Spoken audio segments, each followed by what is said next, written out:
Welcome sa DRS 2.0. Fresh at nagbabagang happenings bang hanap mo? Mga padabarkads man yan o mga trending topics? Pwes, sagutin natin yan.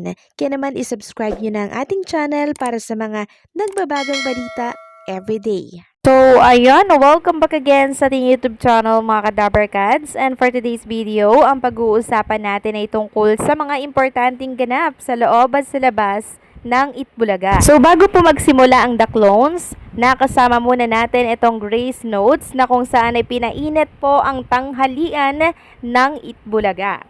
And bago nga po magsimula ang The Clones, Dabarkads Choice Grand Finals, pinakilala po ang mga tabulator ng Itbulaga na si Miss Menchi Mindiola, Senior Manager, and syempre si Miss Ginger Dorde. So, bali 3 judges lamang po ang sumalang sa Itbulaga kanina.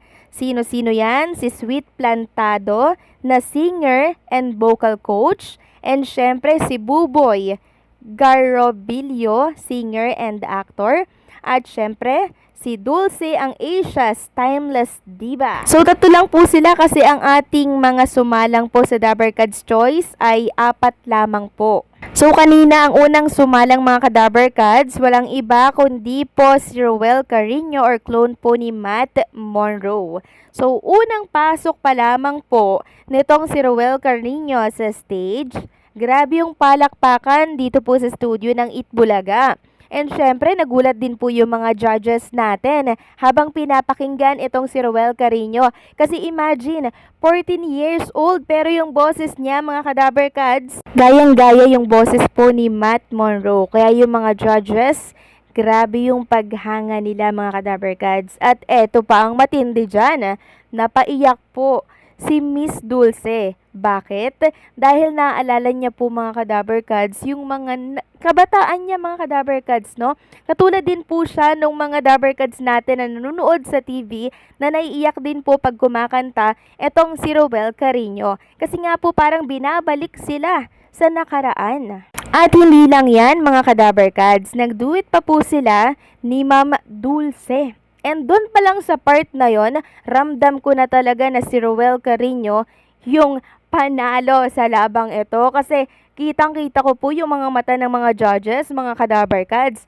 Sobrang nag-enjoy sila sa naging performance ni Matt Monroe o Roel Carino kanina. At nung pangalawang kanta nga po ni Roel Carino, napaiyak po ulit si Ma'am Dulce. Sobrang emotional po niya mga Kadabarkads dahil favorite niya din pala itong si Matt Monroe. Kaya plus point na po yon kay Matt Monroe mga Kadabarkads. Talagang siya yung nagpainit ng kompetisyong ito. And syempre, ang pangalawa pong sumalang mga Kadabarkads ay si Moira.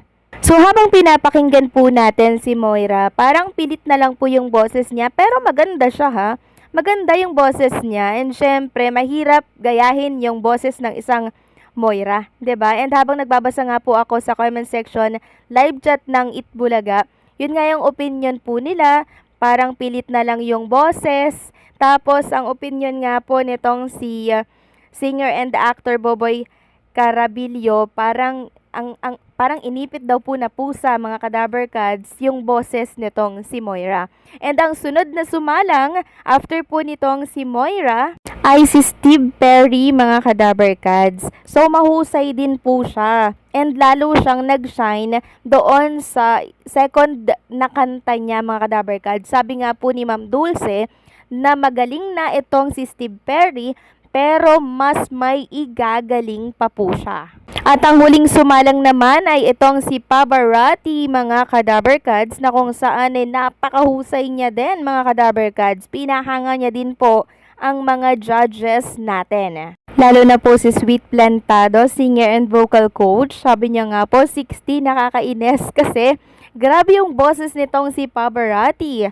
Talagang pasabog din mga Kadabarkads. Pero kailangan niya lang din pong mag-enhance yung kanyang vocal nang sa ganon, mas lalo pa pong mag-level up yung kanyang talent sa singing. So grabe mga Kadabarkads, no? Talagang pinasakit po na naman ang ulo ng mga Dabarkads Choice natin itong mga judges. Kahit 4 lang po yung ating contestant ngayon, grabe magpasakit din po ng ulo. Pero ang talagang nangibabaw ang husay ngayong araw po ng Huwebes sa Dabarkads Choice Grand Finals, walang iba kundi po si Ruel Carino or clone po ni Matt Monroe. Nakuha niya mga Kadabarkads ang puso ng mga judges. Kaya naman ngayon pa lang congratulations na agad kay Ruel Carino or kay Matt Monroe dahil mga Kadabarkads, siya po ang pinakamahusay sa labanang ito.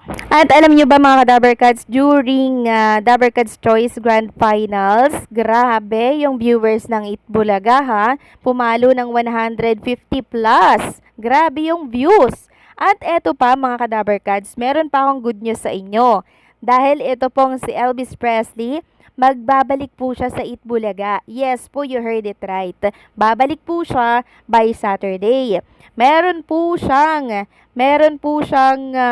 parang participation dito sa Saturday at binuking po yan ng isa sa mga clones. Sabi nga dito, while there's in the recording session, nag-trip kami ni Jerome Miklat na kumanta ng Elvis Classic. We have something exciting cooking. Abangan nyo po sa Itbulaga this Saturday. So, nangyari po yan mga Kadabarkads ay before ng pagla-live netong si Jerome sa TikTok kagabi.